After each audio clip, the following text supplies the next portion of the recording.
En cette journée ensoleillée, le temps d'attente à l'extérieur du lycée de Donggang s'est écoulé très lentement. Deux hommes en costume marron avec des insignes étaient en train de discuter.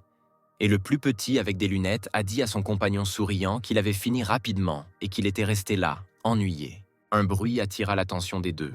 Des véhicules blindés volumineux circulaient dans la rue et des gens étaient assis dans leur corps. C'étaient des jeunes gens vêtus de costumes coûteux. Les jeunes filles qui les regardaient admiraient à haute voix ces jeunes hommes. Ce ne sont même pas des chasseurs, dit l'un des hommes en marron à l'autre, mais simplement des étudiants d'une école spécialisée. Le deuxième gars a suggéré avec dédain à l'interlocuteur de prêter attention au logo qui appartenait à l'école des héros. Il y a de nombreuses années, tout a commencé soudainement, sans aucun présage, et les gens dans la rue regardaient avec horreur depuis le ciel cramoisi. De nombreux dragons ailés sont descendus sur Terre. Les monstres étaient plus grands qu'un gratte-ciel. Ils pénétraient dans les villes humaines, dispersant des étincelles de flammes autour d'elles.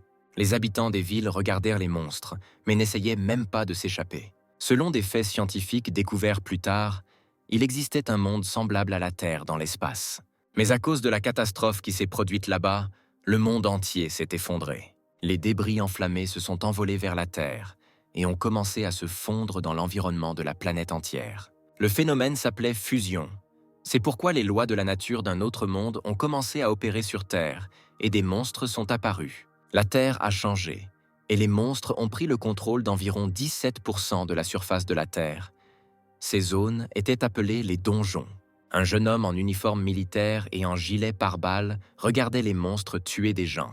La créature, partiellement semblable à un homme, mais beaucoup plus grande, a attrapé sa victime par la tête. Ce monstre s'appelait l'horreur cornue. Plus la créature était forte, plus elle avait de cornes. Le monstre regardait la ville engloutie par les flammes. Un type en uniforme militaire s'est caché derrière un rebord du mur.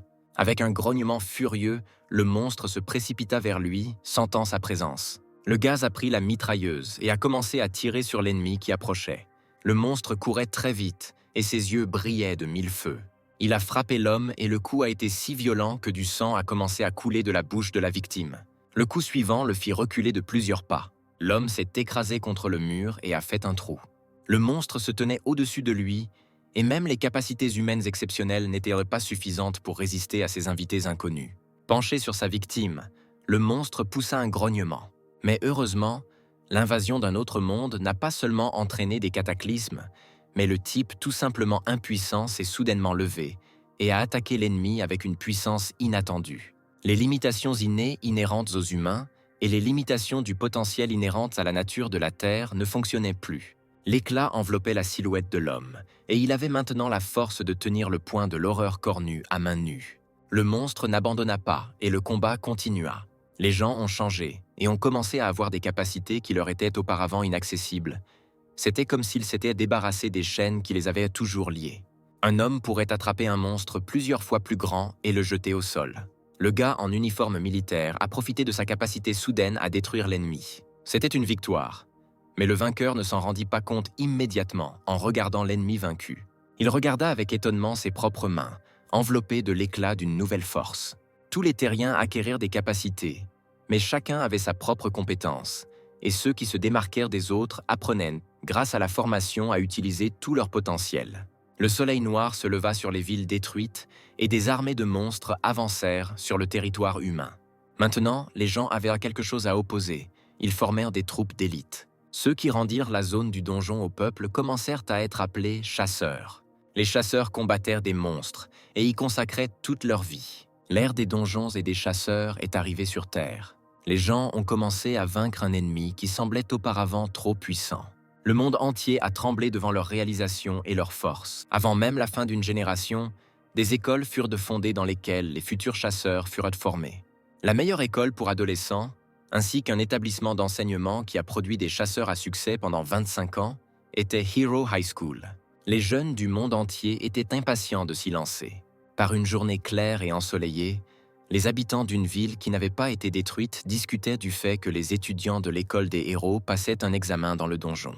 Une personne a demandé à l'autre ce qui se passerait si elle mourait à l'intérieur, mais la seconde a répondu qu'elle devait avoir confiance en ses capacités pour y aller. Les acclamations de joie ont de nouveau attiré l'attention des interlocuteurs. Le groupe de filles a continué à applaudir bruyamment lorsqu'elles ont repéré un jeune homme particulièrement attirant. C'était un jeune demi-elfe blond. Les filles disaient que c'était un niveau complètement différent. L'un des gars qui les regardait a demandé de qui il s'agissait, et le second a répondu que le demi-elfe était souvent montré à la télévision. Son nom était Choi Diao. Son père était un chasseur célèbre. Sa mère était une elfe, et il était prévu qu'il devienne lui-même un chasseur parmi les 5 meilleurs 5 ans après avoir obtenu son diplôme. Choi Diao avait maintenant 17 ans et était étudiant en première année à la Hero School, après avoir effectué 14 voyages dans l'Underground. L'observateur a été surpris que les filles admirent autant ce jeune homme, car il n'était pas une sorte de superstar. Son interlocuteur l'appelait Char Young, et se rappelait qu'il avait un travail à temps partiel aujourd'hui, ajoutant que Lee Eun-jin invitait des amis au karaoké. Char Young a regardé l'écran de son téléphone et a souhaité que ses amis s'amusent sans lui. Un ami a suggéré que Char Young pourrait manquer son travail aujourd'hui parce que les examens étaient terminés, mais l'interlocuteur l'a frappé, le faisant tomber. Char Young a dit qu'il se verrait la semaine prochaine et est parti. L'un des gars restants a dit à celui qui était allongé sur le sol de réfléchir d'abord, puis de parler. Tout le monde était conscient que Char Young avait une situation particulière. Il s'occupait d'un proche gravement malade. À ce moment-là, Char Young marchait dans la rue, lisant les notifications sur son téléphone. L'un disait qu'il n'avait pas payé ses factures d'hôpital depuis 2 mois. Le second disait qu'une commande était arrivée et qu'il devait venir travailler. Choi Diao, fermant les yeux avec contentement, fit un signe de la main aux filles qui le saluaient. Son attention fut attirée par la silhouette de Char Young s'éloignant dans la rue. L'ami de Choi Diao a demandé ce qui s'était passé, comment le gars l'avait blessé. Mais Choi Diao a répondu qu'il avait juste imaginé quelque chose. Char Young pensait qu'il ne voulait vraiment pas travailler aujourd'hui. Il descendit dans le passage souterrain et se glissa sous le ruban rayé interdisant le passage. « Oh, c'est toi !» a entendu Char Young. « Dis bonjour à notre client. » 3 personnes attendaient Char Young dans le passage. Le courtier Im Jae-hwan et 2 inconnus, l'un petit et chauve, le second énorme et doté de muscles puissants. Char Young a commencé à saluer, mais a été brutalement interrompu. L'homme chauve a furieusement accusé Im Jae-hwan de se moquer de lui. Il avait besoin de la personne la plus compétente, mais le courtier a objecté qu'il avait invité la personne la plus compétente. L'homme chauve se dressait d'un air menaçant au-dessus d'Im Jae-hwan et le traitait de créature, et disait également qu'il n'était pas venu ici pour faire un travail caritatif. Il a ordonné que Char Young soit expulsé d'ici et qu'un homme normal soit amené. Char Young a regardé l'altercation. Baldi a promis que si ses demandes n'étaient pas satisfaites, il rendrait ses 2 interlocuteurs handicapés ici même. Char Young est intervenu et a demandé au deuxième étranger, celui aux larges épaules, s'il était le chasseur. Mais il s'est vite rendu compte que celui aux larges épaules était autrefois un chasseur. Mais maintenant, il ne l'est plus et travaille pour le chauve, que Char Young a qualifié d'inachevé. L'homme chauve a arrêté de discuter et a demandé ce que le monstre avait dit. Large épaule a répondu qu'il ne voyait pas l'utilité de parler. Il suffit de briser les jambes et les bras de cet homme insolent, et il comprendra lui-même de quoi il se trompait. Im Jae-hwan a continué à fumer en silence, tandis que des inconnus tentaient de forcer Char Young à s'excuser, le menaçant de violence et l'insultant sous différents noms. Char Young a répondu qu'il ne savait pas comment cela se faisait. Il a retroussé les manches de sa veste et une lueur bleuâtre s'est formée autour de sa silhouette. Qu'est-ce que le dungeon smuggling en termes simples? Le travail du chasseur est de débarrasser les donjons des créatures dangereuses qui peuvent s'y trouver. S'ils réussissent à détruire les monstres, ils reçoivent une grosse récompense. Mais avant de pouvoir emporter ces trésors à l'extérieur, ils doivent être testés. Après tout, parmi eux se trouvent des trésors dotés d'un pouvoir énorme. S'ils sont laissés à l'extérieur sans autorisation appropriée, ils pourraient être utilisés à des fins dangereuses. Par conséquent, ces trésors doivent être vérifiés et enregistrés par l'association des chasseurs. La taxe correspondante leur est également facturée. Il y a ceux qui enfreignent cette règle. Ils concluent un accord avec les chasseurs, qui ne veulent pas payer d'impôts élevés. Ces criminels font sortir clandestinement les trésors des donjons. Si vous ne les attrapez pas, le chaos peut s'ensuivre dans la société. Une publicité appelant à signaler ces délinquants à l'association des chasseurs était connue de tous dans ce monde. Im Jae-hwan a sorti la cigarette suivante du paquet. L'homme chauve regarda le courtier d'un air interrogateur. Il a demandé s'il n'interviendrait pas vraiment. Char Young et son adversaire, Lee Pil-gyu, grand et aux larges épaules, se tenaient face à face, prêts à commencer le combat. Im Jae-hwan a demandé à l'homme chauve s'il avait peur maintenant, Mais le client a objecté que ce n'était pas lui qui avait besoin d'avoir peur, car son combattant était très irritable. Lee Pil-gyu a démissionné des chasseurs non pas à cause d'une blessure, mais à cause du passage à tabac d'un collègue, et maintenant ses maîtres ont dû plus d'une fois enlever les cadavres. Char-young a déclaré que battre un collègue est grave et que Lee Pil-gyu est un véritable criminel, mais ce n'est pas à Char-young de dire de telles choses sur les autres. Lee Pil-gyu a répondu qu'il avait tué la personne pathétique qui le dérangeait. C'était comme se débarrasser des ordures. Char-young regarda pensivement son adversaire. Puis le gars a soudainement souri et a dit que maintenant, il saurait ce que signifie se débarrasser des ordures. Char-young a suggéré que Lee Pil-gyu avait commis le crime exprès pour que son permis soit révoqué, et Im Jae-hwan a ri, pensant que ce type était vraiment fou. Le poing de Lee Pil-gyu toucha presque le visage de Char-young alors qu'il continuait à parler d'un ton moqueur. C'était un coup d'une force incroyable, capable de lui arracher une tête d'un seul coup. Il n'a même pas touché Char-young, qui a déclaré que son adversaire ne savait pas attaquer. Lee Pil-gyu devint instantanément furieux, mais Char-young resta calme. Il a dit qu'il lancerait également un léger coup de poing. Char-young a balancé et a donné un coup de pied à Lee Pil-gyu à la base du cou.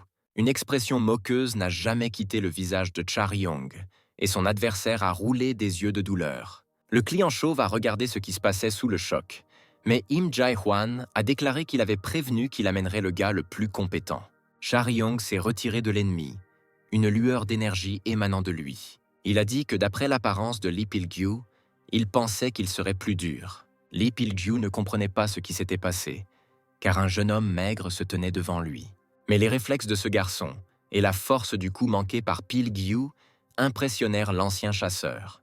Ils ont indiqué que Lee Pil-gyu faisait face à un vrai professionnel.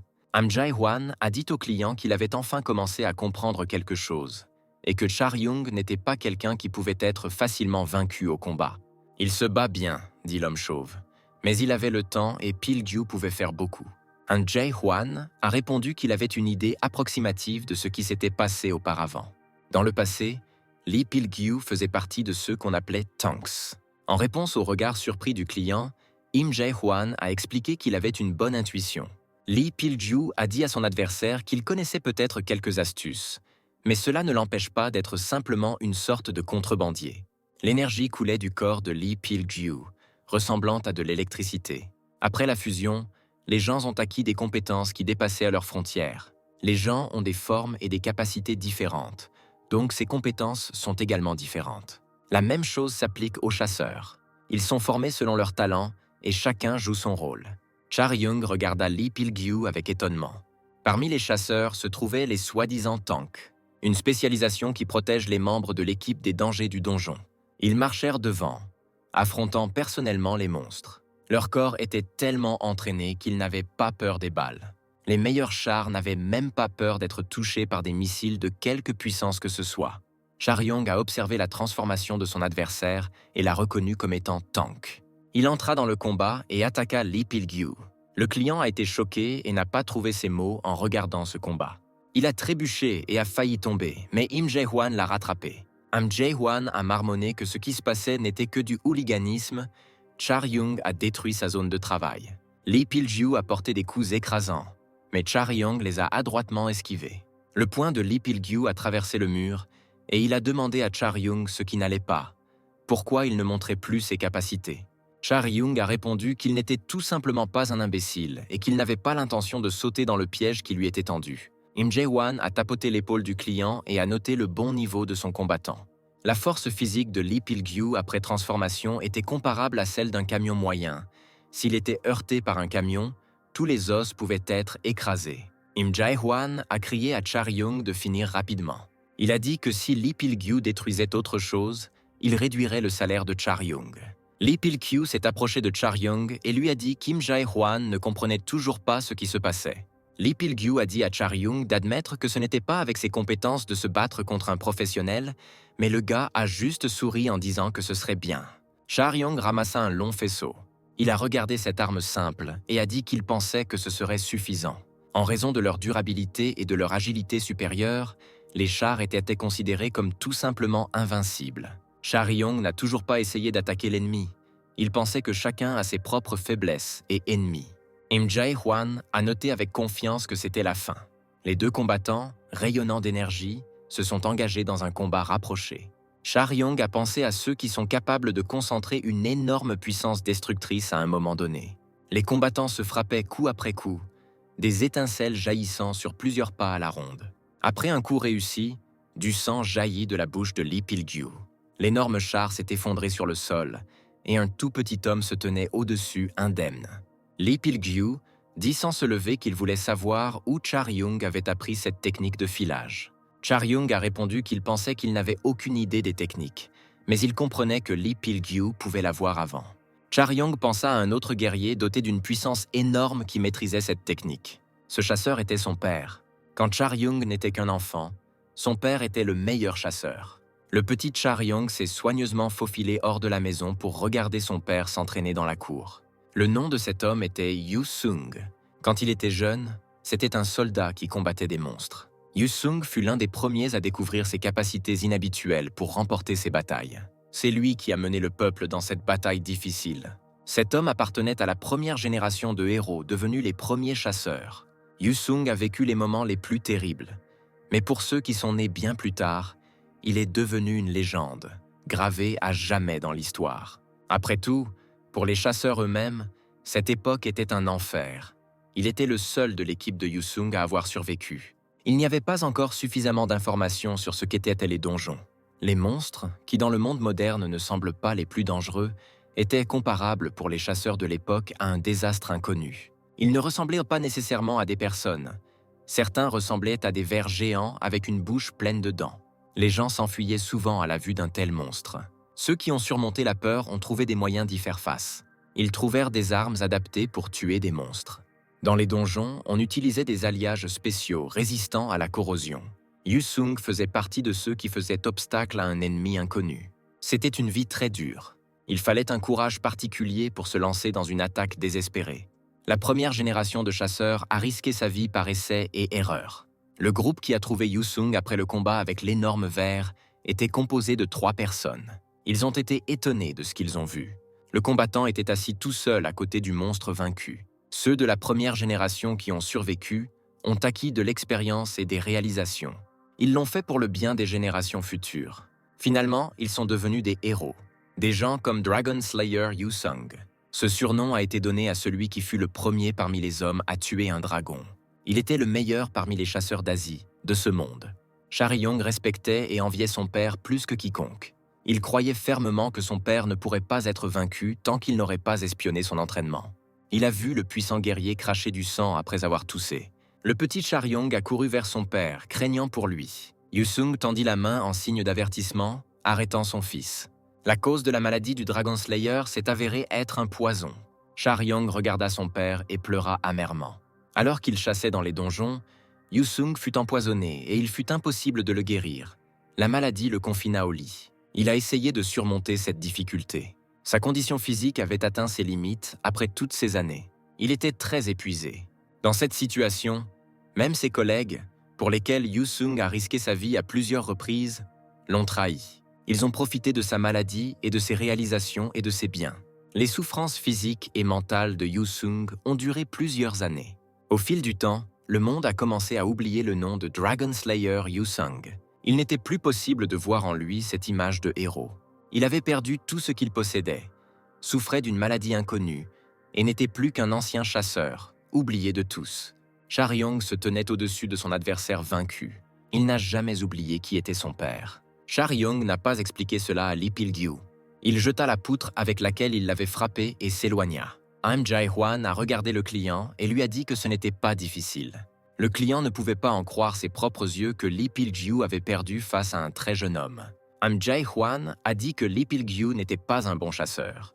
Charyong s'est retourné et a dit que rien qu'en voyant Lee Pil-gyu se vanter d'avoir battu son propre collègue, on pouvait immédiatement constater son faible niveau. Le gars a expliqué qu'il n'y a que 2 cas de démission de bons chasseurs. Charyong a déclaré que les gens deviennent d'anciens chasseurs lorsqu'ils ne sont plus en mesure de continuer leur travail en raison de blessures ou lorsqu'ils meurent lors d'un raid. Charyong a noté que si un client paie à Lee Pil-gyu plus que le tarif le plus bas, alors il est préférable de le licencier. S'il ne recherche que du poids, alors n'importe qui peut le faire. Jae-hwan a serré les épaules du client et a dit que Charyong exagérait et que le cher client devrait comprendre cela. Ensuite, le courtier a souri et a ajouté que les frais du service seraient 2 fois plus élevés. Le client s'est mis en colère et a demandé quelle était cette absurdité. Anjay Huan a expliqué que le client avait été le premier à l'intimider. Le courtier a déclaré que rien n'est fait gratuitement. Le client a jeté un coup d'œil de côté à Im Jae Hwan et a répondu qu'il comprenait et que c'était ce qu'il ferait. Im Jae Hwan a appelé Char-young. Le courtier lui a demandé s'il avait entendu parler de la guêpe céleste. Char-young s'est étouffé avec l'eau qu'il buvait. Char-young a demandé s'il devrait vraiment la combattre et a noté que c'était trop. La guêpe céleste était le nom d'un monstre connu comme le monstre le plus dangereux non seulement de la péninsule coréenne, mais du monde entier. La zone du vieux Yeouido, où se trouve le Sky Wasp Nest, est devenue la zone la plus difficile de Corée. Im Jae Hwan a déclaré qu'il n'était pas facile de traiter ne serait-ce qu'un seul individu, donc il y avait des troupes entières là-bas, donc il n'y avait aucune chance pour le passeur. Le client a déclaré à Im Jae Hwan qu'un raid majeur avait eu lieu hier, qui n'a pas été couvert par les médias. L'État a fourni un soutien à l'armée et une équipe de 7 chasseurs de rang blanc a été constituée. Char-young fut surpris par cette nouvelle. 7 chasseurs, c'était beaucoup. Im Jae Hwan a répondu que toutes les stars coréennes étaient rassemblées. Mais généralement, dès qu'un couple arrive, tous les journaux le crient déjà. Leur objectif était de détruire les Sky Wasp, mais cela n'a pas fonctionné. Mais ils ont réussi à chasser la reine. L'un de ces 7 chasseurs s'est approprié la gelée royale des guêpes célestes, a persuadé l'un de ses hommes de l'escouade spéciale et a secrètement retiré l'objet. C'était la première fois que Char-young entendait parler de la gelée royale, et Im Jae Hwan expliqua que c'était un nutriment que les guêpes donnaient à la nouvelle reine. Char-young grimaça.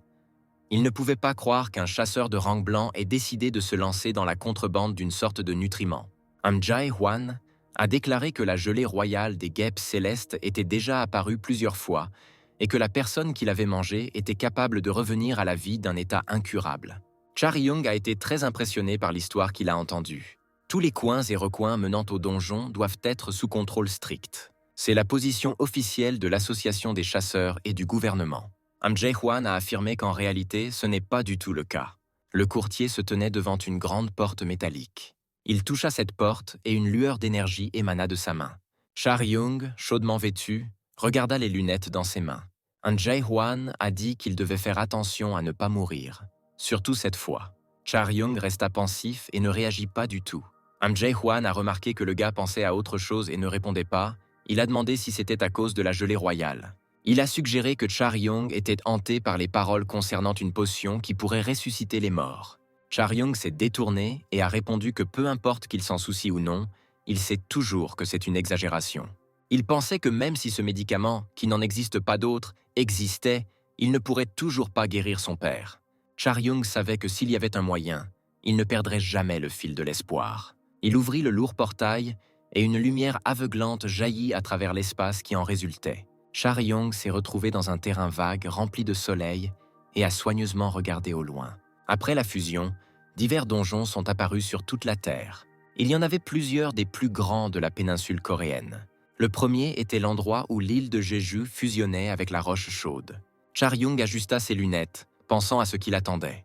Le deuxième grand donjon était l'endroit où la jungle d'Igar fusionnait avec une partie de la région de Yeouido à Séoul. C'était un immense donjon, au centre duquel se trouvait la région de Yeouido, ainsi que les districts de Mapo, Yongsan et Yongdaepo. Ce donjon n'a pas encore été vidé. De nombreux chasseurs y ont dit au revoir. L'un des passeurs a livré la marchandise au lieu de rendez-vous. La communication avec lui s'est arrêtée à son arrivée sur place. Il a très probablement été blessé ou s'est retrouvé dans une situation dangereuse. Im Jae Hwan pensait que l'homme avait été blessé par les Sky Wasp alors qu'il s'enfuyait. La tâche de Char-young était de vérifier les lieux et d'apporter les marchandises s'il y en avait. Im Jae Hwan a dit à Char-young d'arrêter de penser à des choses étranges et de se concentrer sur son travail. Char-young rit et demanda si le courtier pensait qu'il s'enfuirait avec le trophée. Im Jae Hwan souffla pensivement la fumée de cigarette de sa bouche et dit que Char-young n'était pas idiot de faire une telle chose. Im Jae Hwan a demandé à Char-young d'être plus prudent que d'habitude, car la gelée royale est un article très cher et ce ne sont pas seulement les gens qui la recherchent. Char-young a utilisé un câble solide pour descendre de la falaise. Le gars a atterri au milieu de la forêt, entre de grands arbres aux cimes denses. Cette forêt était remplie de l'odeur de la gelée royale. Char-young regarda autour de lui et un détail attira son attention. le faisant froncer les sourcils. L'empreinte du monstre qu'il a trouvé était si énorme qu'on pouvait y tomber. L'arôme de cette forêt attirera toutes sortes de monstres. Jin Se-rom du lycée Héros était également là, et maintenant elle se cachait derrière le tronc d'un grand arbre.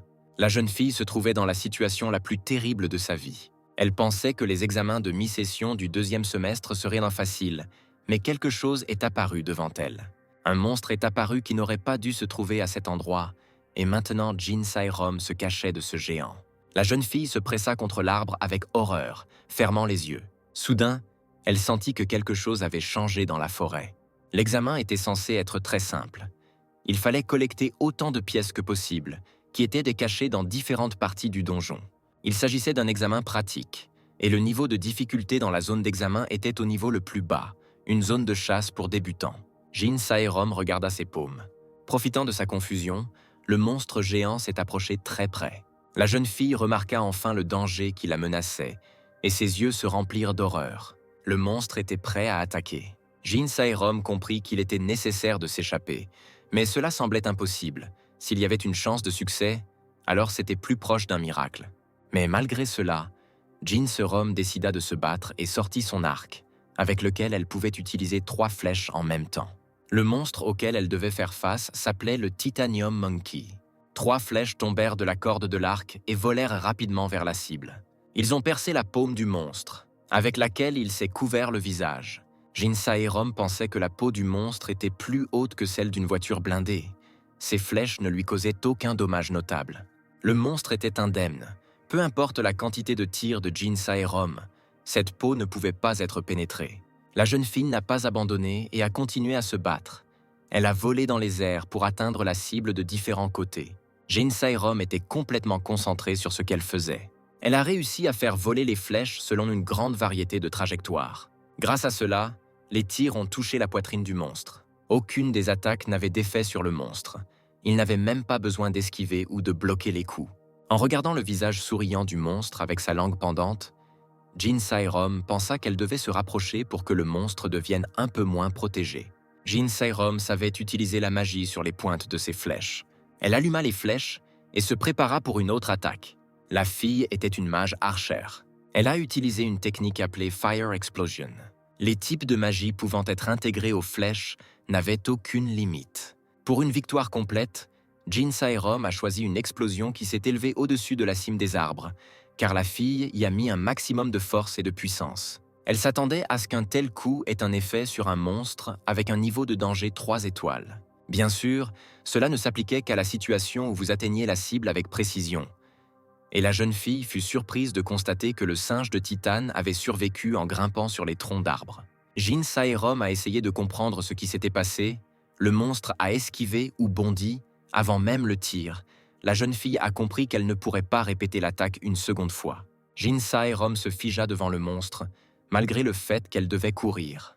Le monstre se précipita vers elle le premier. Il était très rapide et l'a presque dépassé en quelques pas. Jin Se-rom a également couru, les yeux écarquillés d'horreur. Un flash lumineux frappa directement le monstre. Le jeune homme est intervenu dans ce qui se passait. C'était Charyong. Jin Se-rom le regarda avec étonnement. Charyong a regardé sa victime, qui a été touchée au menton et projetée au sol. Il pensait que le coup n'était peut-être pas suffisant. Charyong fouilla dans sa poche pour chercher son arme et en sortit un pistolet. Il s'est lancé de manière décisive dans une nouvelle attaque. Jin Se-rom n'arrivait pas à croire que cet homme se précipitait vers le monstre, prêt à le combattre face à face. Le monstre était énorme et levait son poing monstrueux pour frapper. L'étranger aurait pu mourir. Charyong a crié à la fille de fermer les yeux. Jin Se-rom regardait ce qui se passait avec peur. Le visage de Charyong était déformé par la tension. Il vola pratiquement jusqu'au visage du monstre, qui se releva de nouveau. Charyong a pointé son arme à feu sur le monstre. Un flash aveuglant illumina tout autour. Jin Se-rom se couvrit les yeux de cette lumière insupportable avec ses mains.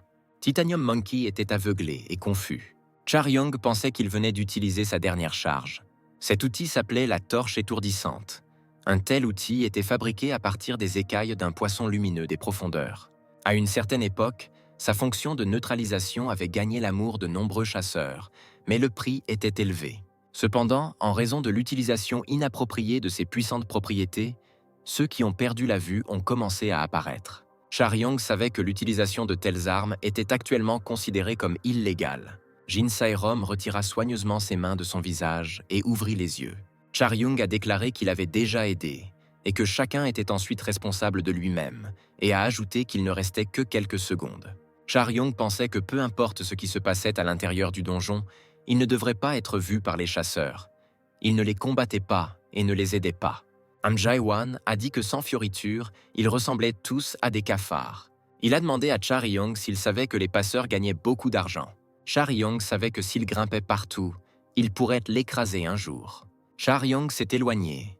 Jin Sae-rom a couru après lui à travers la forêt. Ce n'était pas facile pour la jeune fille de suivre le sauveur aléatoire. Bientôt, elle ne put distinguer sa silhouette que comme un petit point au loin. Soudain, l'étranger disparut, se dissolvant dans le crépuscule vert de la forêt, alors qu'il y a un instant, il se trouvait devant. Il est apparu soudainement. Jetant Jin Sae-rom au sol et lui pressant la gorge avec sa perche pointue, il lui a demandé qui elle était. Jin Sae-rom a répondu qu'elle voulait juste la remercier de l'avoir sauvée. Charyong ne l'a pas cru et lui a demandé qu'elle pensait qu'il était un idiot qui ne comprenait rien. Jin Sae-rom a déclaré que non seulement elle voulait dire cela, mais qu'elle savait que l'homme en face d'elle était un contrebandier. Charyong a été surpris d'apprendre que la fille voulait l'embaucher pour de l'argent.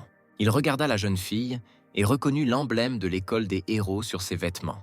Le gars a répondu qu'il n'allait pas l'aider une troisième fois. Il la laissa partir et s'apprêta à partir, disant finalement qu'il n'était pas intéressé de savoir à quel point la progéniture des riches de l'école des héros était devenue folle. Il regarda par-dessus son épaule et ajouta que si la jeune fille le suivait, il l'enterrerait. Jin Sae-rom regarda son dos, pensif. La récompense pour avoir dénoncé un passeur était de 50 millions de won et d'environ 450 millions de won pour un prisonnier. Charyong fut surpris de voir que la jeune fille n'était pas en reste. Le médaillon qu'il a vu devant lui s'appelait le sang d'Enkil. Jin Sae-rom a déclaré que même si elle capturait 5 personnes comme lui, cet argent n'achèterait pas une telle chose. Jin Sae-rom a dit que c'était une avance et que si Charyong l'aidait à réussir l'examen, elle paierait le reste. Charyong a répondu qu'il pensait qu'elle était juste la fille de parents riches, mais maintenant il est sûr qu'elle est complètement folle. La fille a demandé si c'était si important. Elle a dit que ce qui comptait, c'était que son interlocuteur ait maintenant une chance de changer complètement de vie pendant qu'elle lui montrait le médaillon. Charyong a déclaré qu'il savait que cela arriverait. Il a dit à la fille qu'elle était responsable, même s'il n'avait aucune raison de la tuer, et Jin Sae-rom lui a demandé de quoi il parlait. Il se faisait face dans une clairière de la forêt, et Charyong leva soudain les yeux, disant qu'il restait quelques secondes, comme il l'avait prévenu. Le Titanium Monkey leur sauta dessus et les yeux du monstre étaient rouges. Jin Sae-rom s'est également tourné vers le monstre. Les yeux de la jeune fille étaient grands ouverts. Charyong lui lança sa lance et la jeune fille l'attrapa avec surprise. Le gaz a crié qu'il ne lui avait pas donné l'arme pour qu'elle puisse se lever et regarder. Il se souvint que Jin Sae-rom avait déjà lancé une charge de feu sur le monstre. Maintenant, elle devait faire de même. Charyong a exigé que la jeune fille mette de la magie dans la pointe de cette lance et la renvoie. Jin Sae-rom s'est exclamé qu'elle n'avait plus de magie. Charyong a répondu sérieusement qu'elle devait résoudre ce problème d'une manière ou d'une autre. Le Titanium Monkey approchait, et il ne pouvait pas tenir longtemps à main nue. Jin Sae-rom tenait le manche de la lance, et une énergie ardente tourbillonnait autour d'elle. La jeune fille n'avait plus qu'un quart de son pouvoir magique. Avec une puissance aussi faible, le Titanium AP ne pouvait pas être endommagé. Jin Sae-rom pensait que pendant que le contrebandier distrayait le monstre, elle pourrait s'échapper seule d'ici. Charyong attrapa la lance chargée de magie que la jeune fille lui lança. Jin Sae-rom pensait qu'elle avait dû devenir folle. La lance dans les mains de ce contrebandier tournait si vite qu'il semblait se battre avec une roue de feu. Charyong a dit à la jeune fille que cet incendie représente encore moins d'un quart de ce qu'il a vu auparavant. Il a ajouté que cela lui suffirait encore. Avec ces mots, Charyong se précipita vers le Titanium Monkey. Il y a des mots que les étudiants de l'école des héros entendent constamment selon lesquels, dans une bataille avec un monstre, ce n'est pas seulement le pouvoir destructeur qui est important. Le bon moment pour attaquer était bien plus important. Une autre chose importante était le sentiment qui permettait d'atteindre la cible. C'étaient des sensations et des capacités que tous les chasseurs étaient censés posséder. Le contrebandier que Jin Sae-rom a rencontré s'est précipité au combat. Il a attaqué avec succès, et le monstre a été englouti par les flammes. Le coup le plus réussi frappa le Titanium Ape au menton. Les lunettes de Charyong se sont brisées en morceaux à cause de l'intense bataille. Jin Sae-rom avait sa propre histoire difficile liée à l'école des héros, et pas seulement à elle. C'était une enfant joyeuse qui courait dans la cour avec ses amis. Elle a vu les gens de son père venir la chercher. Jin Sae-rom attendait la voiture qui lui avait été envoyée. La fille a dit au revoir à ses amis et a dit qu'elle les verrait demain. Jin Sae-rom savait que beaucoup de gens étaient jaloux d'elle. On croyait que cette fille avait tout ce qu'elle voulait. Jin Sae-rom était assise sur le siège arrière de la voiture. Elle pouvait vraiment avoir presque tout ce qui attirait son attention. Ils passèrent devant un grand bâtiment moderne. C'était le bâtiment principal de la 4e plus grande entreprise commerciale de Corée du Sud, le groupe Jinsung. L'héritier de cette société a épousé un elfe, représentant d'un autre monde. Jin Sae-rom était l'enfant de ce couple. Par la vitre de la voiture, elle a vu des chasseurs conduire quelque part avec des armes. Elle voulait passionnément devenir chasseresse. C'était son rêve le plus cher. L'elfe blond regarda droit et dit directement que rien ne marcherait. La fille était presque humaine. Elle avait trop peu de sang elfique. Jin Sae-rom, incapable de reprendre son souffle, tomba à genoux sur le terrain de sport. L'elfe a demandé si la fille n'était pas seulement arrêtée, mais aussi incitée à le faire. Jin Seung-gyu, le père de Jin Sae-rom, a déclaré qu'il n'encourageait pas, mais soutenait le chemin choisi par sa fille. Il a noté que pour devenir chasseur, il n'est pas nécessaire d'avoir les capacités des elfes, et son interlocuteur ne s'y est pas opposé. L'elfe ajouta que de telles capacités ne seraient pas superflues pour une personne. Jin Sae-rom n'était pas beaucoup plus grand qu'un adolescent moyen. L'elfe a dit que la fille de Jin Seung-gyu n'est pas une personne ordinaire. Jin Seung-gyu voulait comprendre ce qu'il voulait dire. L'elfe voulait dire que cette fille n'abandonnerait pas comme ça. Il sourit et dit qu'en ce sens, elle ressemblait beaucoup à sa sœur. Les gens ne pouvaient pas se comparer aux elfes, même s'ils mouraient au combat contre un monstre et étaient ensuite ressuscités. Si Jin Sae-rom fait de son mieux, il atteindra probablement un niveau moyen. Pour une personne ordinaire, même cela était une reconnaissance et presque un éloge. L'elfe croyait que sa nièce de naissance avait trop d'autres capacités. Jin Sae-rom était trop riche, issu d'une famille trop puissante, fille de parents trop célèbres. Tout cela pouvait instantanément dévaloriser tous ses efforts et faire d'elle la risée de tous. Cette attitude ne pouvait pas être maintenue longtemps. Les capacités ne sont tombées du ciel sur personne, mais le contrebandier aléatoire que Jin Sae-rom a rencontré dans la forêt les possédait. La jeune fille regarda son combat avec le monstre avec un plaisir étonné. Charyong le termina et se figea, tenant la lance dans une main. Le monstre gisait sur le sol et son cou brûlait de feu. Charyong passa lentement devant l'ennemi vaincu. En se retournant, il remarqua la silhouette solitaire de Jin Sae-rom au bord de la clairière. « Ce n'est pas possible, » dit la fille en désignant Charyong. « Nous avons à peu près le même âge. » Charyong pensait avoir cassé les lunettes que Im Jae-hwan lui avait données, disant qu'elles coûtaient très cher. Charyong était très surpris, car une telle chose pouvait être achetée pour 5000 won. Mais Im Jae-hwan n'était pas d'accord. Plus de 4 types de magie étaient projetés sur les lunettes. Maintenant, ils étaient brisés. Charyong pressa sa paume contre son visage et pensa qu'il n'avait tout simplement pas de chance aujourd'hui. Il ne s'attendait pas à ce que quelqu'un l'appelle maintenant et regarda la fille à travers ses doigts. Jin Sae-rom a demandé si Charyong étudiait dans son école. Il se tourna vers elle avec irritation et lui demanda quel genre d'absurdité elle imaginait. Il tendit la main et exigea que la jeune fille lui donne ce qu'elle avait promis. La jeune fille lui remit le médaillon sans plus attendre. Charyong regarda l'artefact avec méfiance et pensa avec irritation aux enfants riches.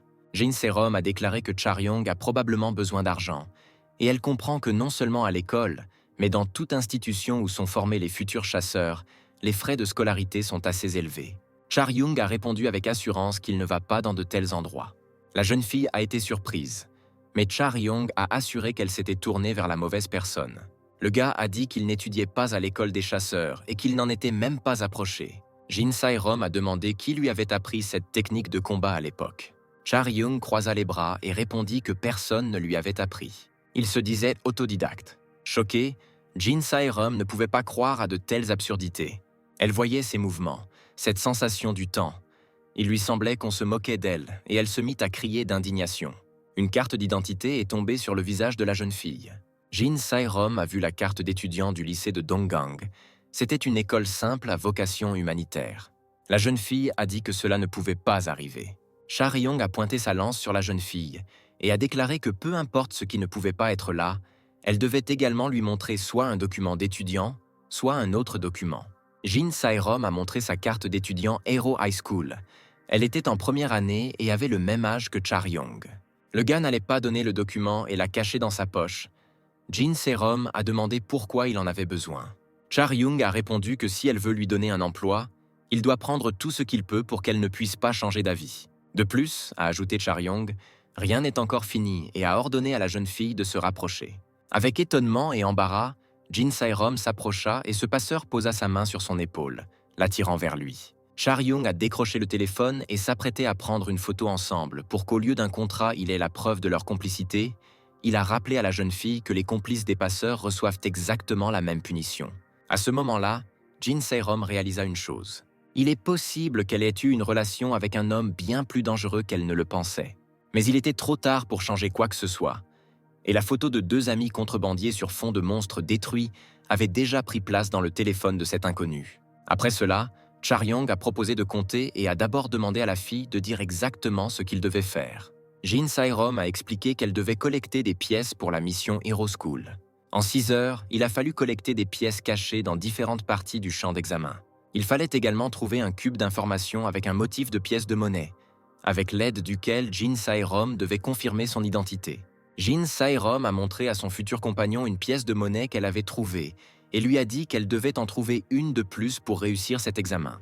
Selon elle, il n'était pas nécessaire de chercher la pièce trop loin, et Char-young a précisé où exactement. Cet endroit était l'endroit où se trouvait autrefois le centre commercial Eugene. Cette information a impressionné Char-young, le forçant même à lever les yeux de son téléphone. « C'est comme ça que ça s'est passé », a-t-il dit, et Jin Sae-rom lui a demandé ce qu'il voulait dire. Char-young était sûr que ce n'était pas par hasard qu'elle avait rencontré le Titanium Monkey. Le gars lui-même cherchait quelque chose, et c'était à l'intérieur de ce centre commercial. Il lui expliqua brièvement l'essence de sa tâche, et Jin Sae-rom fut horrifié d'imaginer la guêpe céleste. Mais Char-young la rassura en lui disant qu'il ne cherchait pas la guêpe elle-même, mais quelque chose comme son miel. Il a dit que cette chose avait un arôme très fort qui attirait les monstres, et le Titanium Monkey est apparu parce qu'il suivait également l'odeur. Char-young a demandé si la fille devait y aller en personne et si les pièces étaient vraiment là, et Jin Sae-rom a réfléchi profondément. La jeune fille a admis qu'il n'en restait tout simplement plus ailleurs, car d'autres équipes les avaient récupérées. Char-young a compris ce qui se passait. Dès le début, il s'est intéressé à la raison pour laquelle cette fille se promenait toute seule. Pour lui, la façon dont les choses se sont déroulées était pour le mieux. Char-young lui a suggéré de sortir la pièce et de partir sain et sauf, c'était son travail. Jin Sae-rom a nommé le prix qu'elle était prête à payer pour terminer la mission. Le montant mentionné a surpris Char-young, mais la jeune fille a déclaré que c'était tout l'argent qu'elle pouvait utiliser pour le moment. Elle a regardé l'écran de son téléphone et a ajouté que si cela ne suffisait pas, elle avait alors besoin d'un peu plus de temps pour obtenir un montant plus important. Char-young a déclaré que s'il y avait une raison de travailler davantage, elle paierait les dépenses supplémentaires. Il a demandé à Jin Sae-rom si elle avait encore des pouvoirs magiques. Char-young disparut rapidement dans la forêt. La fille pensait qu'il était incroyablement rapide. Elle a dû faire de gros efforts pour le suivre. Char-young pensait en courant qu'il était choqué par le montant proposé et regrettait maintenant de ne pas avoir pensé à demander plus. Jin Sae-rom a demandé la permission de demander quelque chose à son compagnon. La jeune fille voulait savoir si cet homme n'étudiait vraiment avec personne. Sautant habilement par-dessus les obstacles, Char-young a répondu que ce n'était pas du tout comme s'il avait appris de qui que ce soit. Il avait appris de lui lorsqu'il était enfant. Soudain, ils remarquèrent deux monstres dotés d'énormes griffes. C'étaient des cluster-raptors du 2e niveau de danger. Char-young a dit à son nouveau compagnon de se préparer. Il n'avait pas vraiment été formé aux techniques de chasseur. Nulle part. Toutes ses compétences avaient été principalement acquises en risquant sa vie et en combattant à main nue. Il y avait une exception. Lorsqu'il était enfant, il observait la technique de son père, ce qui lui a appris 3 techniques simples. Char-young allait utiliser cette science maintenant, se précipitant sur les monstres. La première technique s'appelait l'aiguille. Il a mobilisé tout ce que le hunter avait, vitesse, poids, force, et l'a dirigé vers le point le plus faible de l'ennemi. Char-young a frappé le cluster raptor avec sa lance, et du sang a jailli de la bouche du monstre. Cela semblait facile, mais en réalité ce n'était pas si simple.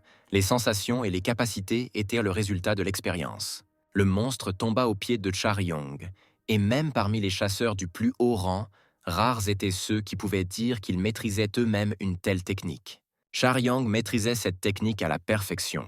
Jin Serom s'est également occupé de son adversaire, le poignardant littéralement avec des flèches. La jeune fille trouvait ce qui se passait étrange. Les cluster raptors se rassemblent généralement en groupes d'au moins 5 individus. Charyung a déclaré que ce n'était pas seulement Jin Sae-rum qui avait subi des dommages à cause de la gelée royale. Il se tenait à l'endroit où la forêt détruite s'est transformée en une ville détruite. Et Charyung a déclaré que bientôt toutes sortes de créatures se rassembleraient ici. Charyung a suggéré qu'ils se reposent un moment avant de repartir. Jin Sae-rum a demandé si Charyung avait suivi des cours particuliers lorsqu'il était enfant. Charyung a répondu qu'il n'y avait pas de cours, il a juste regardé l'entraînement plusieurs fois. C'était encore plus difficile d'y croire, qu'il suffisait de jeter un coup d'œil et d'apprendre quelques techniques. Charyung a demandé pourquoi la fille le regardait si perplexe. Jin Sae-rum a honnêtement admis que sa nouvelle connaissance la mettait en colère, mais Charyung ne comprenait pas pourquoi. La jeune fille lui lança silencieusement un petit objet qu'il attrapa adroitement. Dans sa paume se trouvait une ampoule contenant l'élixir d'endurance, et Charyung a demandé pourquoi la fille la lui avait donnée. Jin Sae-rum lui a dit de boire ce médicament, car il n'était probablement pas non plus dans le meilleur état possible en ce moment. Charyung a dit avec un sourire que si la fille lui a donné l'ampoule parce qu'il l'ennuie, alors elle peut dire des choses pires à son sujet. Le gars a caché l'élixir dans sa poche, et Jin Sae-rum lui a demandé s'il n'allait vraiment pas le boire. Charyung a déclaré qu'il pourrait alors vendre l'ampoule avec profit. Jin Sae-rum a demandé si le gars ne savait pas combien ça coûtait. Charyung a expliqué que s'il le vendait au marché noir, il pourrait obtenir environ 1 million de won. Jin Sae-rum pensait que ce type était très étrange. Charyung a déclaré que puisque la jeune fille avait déjà bu sa dose de drogue, il n'était pas nécessaire de s'attarder. Il était temps de passer à autre chose.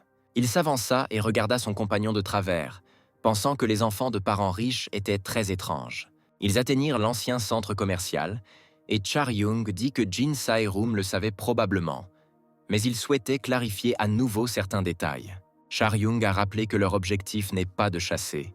Ils doivent obtenir en toute sécurité ce dont chacun a besoin et sortir d'ici. Il a ordonné de vous contrôler et de suivre ses instructions, quel que soit le monstre qui se trouvait à l'intérieur. Charyung a déclaré que même si Jin Sae-rum a beaucoup étudié dans son école, il connaît mieux la science de la survie. Donc, la fille devra lui faire confiance. Jin Sae-rum baissa le regard et fut d'accord avec le gars. Elle ne pouvait pas comprendre pourquoi elle ressentait un sentiment étrange maintenant. Elle passe 6 mois à l'école des héros, durant lesquels elle ne parvient pas à se faire reconnaître et à s'y installer.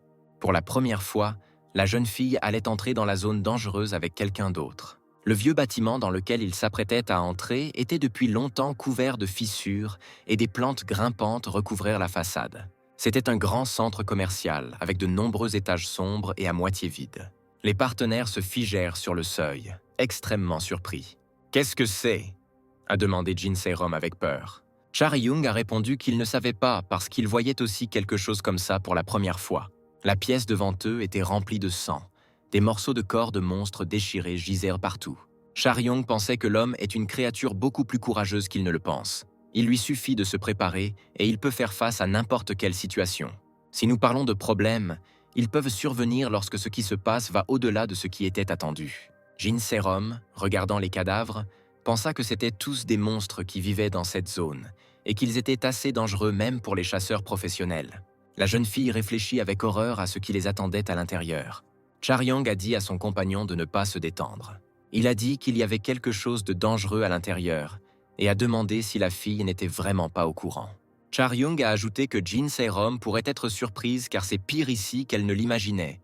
Mais cela ne change rien. Quelque chose remua au fond de la pièce, attirant l'attention. Charyung attrapa la lance et la pointa vers la créature qui approchait. Ce monstre s'appelait Slashing Rib et son niveau de danger était assez élevé. Charyung était prêt à entrer dans ce combat. Une langue exorbitante et longue sortit de la bouche souriante du monstre et atteignit presque Charyung. Le gars a adroitement esquivé, bloquant l'attaque avec une lance. Il regarda avec étonnement la langue de la créature tordre la tige. Le monstre arracha l'arme des mains de Charyung et l'attira vers lui. Charyung et le monstre se regardèrent depuis les extrémités opposées de la grande salle. Charyung a attaqué le monstre en utilisant à nouveau les techniques qu'il connaissait et a donné des coups de pied aux points faibles de l'ennemi. Jin Sae-rum a regardé ce combat de côté. Après avoir vaincu l'ennemi, Charyung est retournée vers sa compagne et elle a admis qu'au début, elle avait confondu le monstre avec l'un des cadavres. mais il s'est avéré si tenace. Charyong a objecté que ce n'était pas une question de survie. Quelqu'un a délibérément laissé ce monstre en vie afin que ce soit un avertissement pour ceux qui entreraient ici. Slashing Rib émet un cri terrible lorsqu'il est menacé, alertant d'autres monstres, et Jin Sae-rom a demandé qui aurait pu le laisser ici. « C'est moi », répondit une voix inconnue et expliqua qu'il ne pouvait pas continuer à rester éveillé et à l'attendre. Un jeune homme se tenait au dernier étage et, en bâillant, dit qu'il y avait plus de ces créatures qu'il ne le pensait, et dès qu'il s'en occupa, la fatigue l'envahit. Jin Sae-rom a demandé si cet homme était un chasseur. Elle a remarqué que l'étranger avait dit qu'il attendait. Elle a demandé si Charyong le connaissait. L'étranger a dit qu'ils étaient tous les deux trop petits pour être des passeurs. L'emblème de l'école sur les vêtements de Jin Sae-rom a attiré son attention. L'étranger sauta à terre et demanda si la jeune fille étudiait à l'école des héros. Jin Sae-rom a répondu que oui, et l'étranger a dit qu'il était vraiment désolé. Jin Sae-rom était horrifié d'apprendre qu'elle devrait mourir dans un tel endroit. Charyong a demandé pourquoi la fille lui parlait, parce que cet homme n'était pas qu'un chasseur ordinaire, comme elle aurait pu le penser. Il a déclaré que c'était un méchant qui allait les tuer et obtenir la gelée royale. Charyong a crié que, apparemment, l'étranger n'avait aucun lien de parenté avec son client et lui a demandé comment il envisageait de gérer les conséquences s'il volait la propriété de quelqu'un d'autre. L'étranger a admis qu'il ne le savait même pas et qu'il ne s'en inquiéterait que s'il était exposé. Il a déclaré qu'il avait de la chance. Il a accidentellement entendu que son collègue allait voler un objet précieux. À l'origine, il allait attaquer lorsque Charyong se dirigeait vers ici, mais il s'est rendu compte que les choses ne se passent pas toujours comme il le souhaite. Maintenant, il regrettait que le plan ne puisse pas être réalisé. Il vit le monstre s'enfuir dans cette direction, mais ne parvint pas à le retrouver. Il devait y avoir une cachette ici où le trésor aurait pu être caché. Charyong s'est rendu compte que la connexion avec le responsable n'avait pas été interrompue à cause du venin de la guêpe céleste. Ce hunter souriant et inconnu était responsable de ce qui s'était passé. Charyong n'avait pas besoin de le combattre personnellement pour comprendre une chose. L'étranger prit la poignée de son épée. Il a dit que la mort de Charyong était prédéterminée, mais qu'elle pourrait se faire de la manière la plus indolore possible.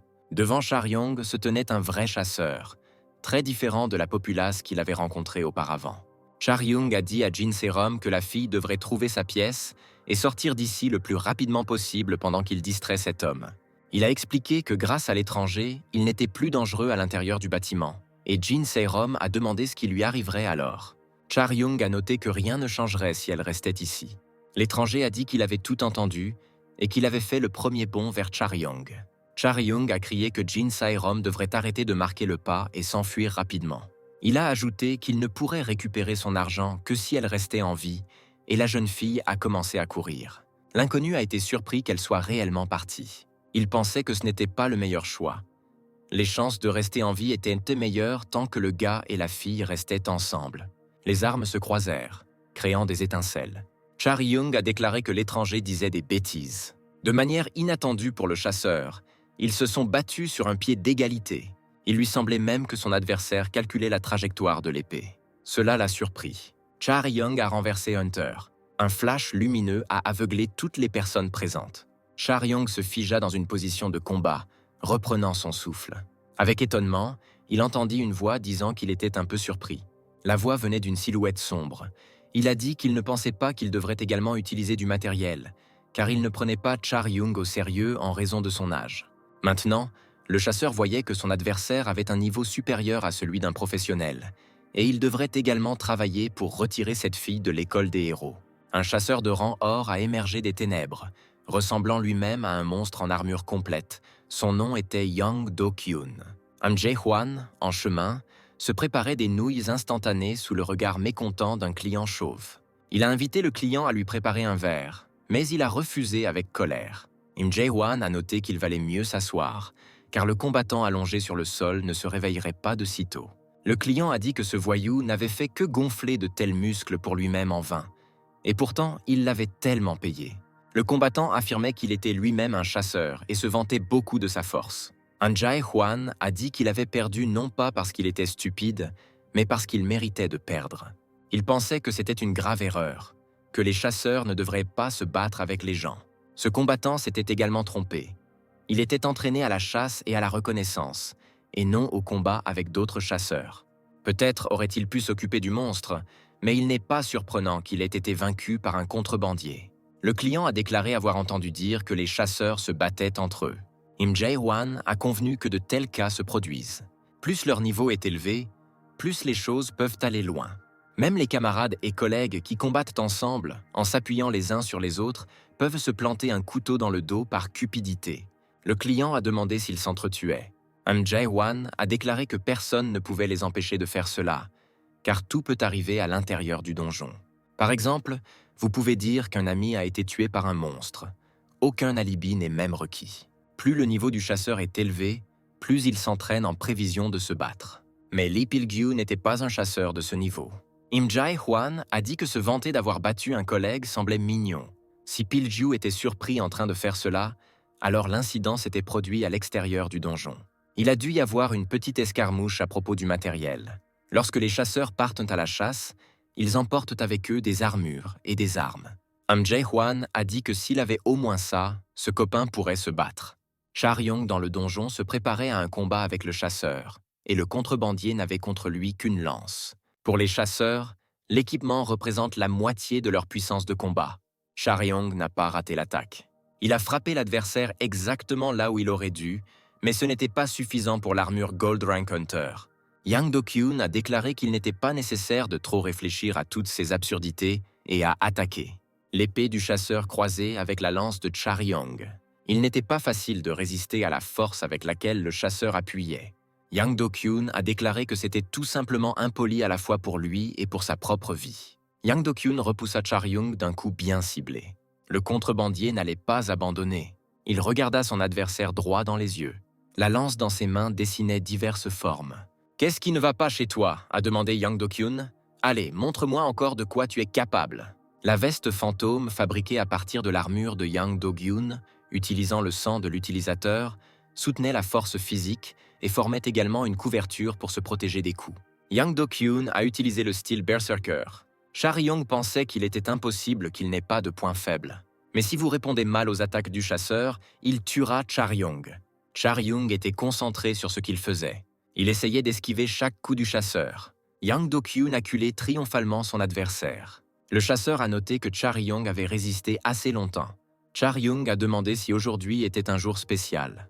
Il a enlevé la veste endommagée par l'attaque de Yang Do-kyun et a dit que c'était son vêtement préféré. Char-yong remarqua qu'il n'y avait rien de spécial chez son adversaire. Il a admis qu'il avait eu peur au début à cause de l'aura du chasseur, mais il convient de considérer que Char-yong lui-même était un écolier ordinaire qui n'avait rien. Il a regardé Yang Do-kyun et a dit qu'il ne comptait que sur son équipement et qu'il aimerait lui-même avoir une telle armure. Char-yong savait très bien que son adversaire était pressé. Après tout, il devait détruire Char-yong, puis rattraper Sae-rom, afin qu'elle se taise pour toujours sur ce qu'elle avait vu. Char-yong essayait de gagner du temps de toutes ses forces. Yang Do-kyun était pressé. Char-yong bougea rapidement. Il y avait une deuxième technique unique. Char-yong l'a également maîtrisée dans son enfance, espionnant son père. Cela ne pouvait pas être accompli uniquement par les forces de Char-yong. Il a utilisé la force de ses propres attaques contre l'ennemi pour porter un coup puissant. Lui-même ne maîtrisait pas totalement cette technique. Il s'appelait le Swell et était véritablement destructeur pour l'ennemi. Char-yong a essuyé le sang de ses lèvres et a déclaré qu'il n'avait même jamais imaginé qu'il devrait utiliser cette technique contre une personne. Il ne pensait pas qu'il y aurait un chasseur professionnel qui l'attaquerait de manière aussi inconsidérée. Char-yong a suggéré que l'ennemi se rende, car quoi qu'il fasse maintenant, il ne pourrait plus gagner. Yang Do-kyun a attrapé un couteau de forme spéciale. Il n'a répondu à Char-yong que par des injures. Le chasseur s'enfonça le couteau dans la poitrine. Char-yong regardait ce qui se passait avec perplexité. Yang Do-kyun a dit qu'il le détruirait définitivement. Le 5e étage du centre commercial était sombre et vide. Jin Se-rom regardait devant lui avec un regard incompréhensible. Devant elle se trouvait le cube Heroes Coolidee qu'elle cherchait. Jin Se-rom s'est approché de lui et s'est connecté. La fille a trouvé ce qu'elle cherchait. Maintenant, elle devait repartir. Jin Se-rom pensait tristement à tout ce qui s'était passé. Elle se souvint de la façon dont Char-yong lui avait dit de s'enfuir rapidement.